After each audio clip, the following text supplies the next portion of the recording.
All right, good afternoon, everybody. We're going to continue playing around with some Arduino programming and going to do a little microphone testing as well. I'm using a JLab lavalier mic, or lavalier, as I like to say in French. And right now, there's a ton of noise going on in the background from the air conditioner. And hopefully, the mic is taking care of that for me, but we're going to find out sooner or later. I'm going to make a series of videos like this. What was I doing before? I was using my headset microphone, and I think that's picking up a lot of noise that I didn't want. So we're going to do a few tests. We're going to do some videos like this with this setup. I like using the headset because, well, when I'm doing a video like this, I don't hear all the background noise, um, and it helps block everything out when I use the headset. Of course, I like to use the headset when I'm recording a video game so I can hear the sound of the game in my ears. But I was trying to do that with these, and I think I was getting a lot of background noise in my demonstrations. So now I'm going to try using a different mic. Anyway, enough about that crap. Skip the whole first minute and a half. Now we're gonna Now we're going to get into what are we coding today? This is our last thing that we did. And what do we want to do today? We are back at Arduino, programming, language reference, right? Um, and we have functions, variables, and structures. So what was the thing? There was something that I kept seeing. I want to say there were like declare statements or something like that. Oh, pound, define. Let's look at define. Let's see what define means, okay? So define is a useful.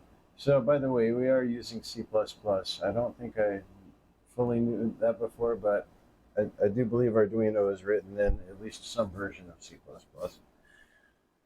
According to this, define is a useful C++ component that allows the programmer to give a name to a constant value before the program is compiled. Okay. It gives us a name for a constant value. That's what, so if we, okay, so let's see how that's used. Um, Defined constants in Arduino don't take up any program memory space on the chip. I wonder why that is. Let's read that again. Defined constants in Arduino don't take up any program memory space on the chip. That's interesting. The compiler will replace differences. Oh, the compiler will replace references to these constants with the defined value at compile time. I guess that probably makes it faster. That's cool though, because it's a constant and it can't change. Then all it has to do is just um, all it has to do. It doesn't have to put pointers to it. It calculates it one time because it's a constant. Calculates it one time and says, okay, that's the value of it. And then it distributes the value of it wherever it needs to go at compile time. That is slick. That's also a good reason why when you're declaring, like in programming in general, it's a good rule of thumb. When you're declaring a variable, um, make it a constant until there's a need for it to change. You know, like bank account number. If you're writing a program for a bank and think, oh yeah, they're never going to change this bank account number. Make it a constant until there's a need for it to change. Bank account balance, that's going to change considerably. But, you know, for the life of the bank account number doesn't change, right? It's kind of serialized that way in most cases. So bank account number you'd want that to be a constant. So make that a constant until you find a need for it to be changed. And then if you decide later, oh no, that needs to be changeable, that cannot be immutable, then you can change it to a variable. But even then, it's also best to consider the scope of the variable.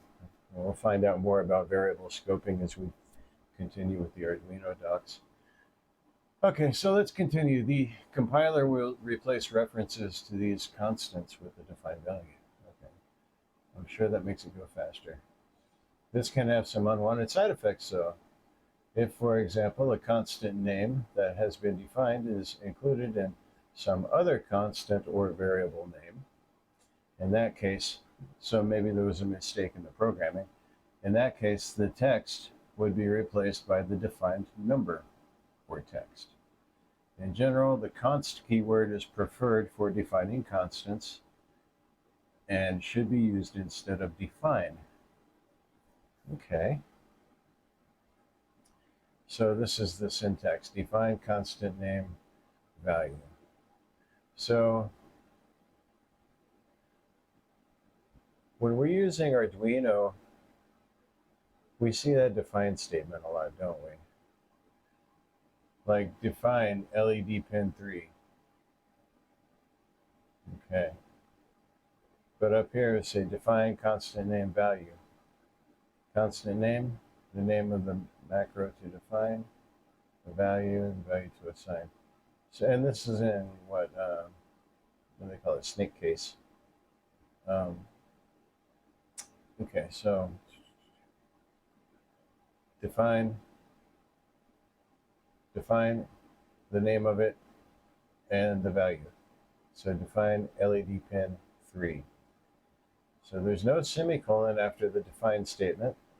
If you include one, the compiler will throw cryptic errors further down the page. Similarly, including an equal sign after the define statement will also generate a cryptic compiler error further down the page. Okay, well, that seems pretty easy. It looks like to me we would use that define statement when we are interfacing hardware, but you wouldn't use it like when you wire up pins and stuff. This LED pin isn't going to change once it's wired to the board, right? So that can be defined as a constant. So in the context, we wouldn't use this in a programming sense, like if we were programming a video game and we needed the magazine size to be the same while the ammunition inside the magazine, the amount of that changes as the weapon is used. Not that kind of a constant, but this is hardwired and pinned definitely to this pin. So we're going to define an LED pin at 3 that defines a constant. So that's pretty cool. Okay. And next time we'll explore this include. We'll look at that one next. How's it showing up? Next time we'll explore this include statement over here.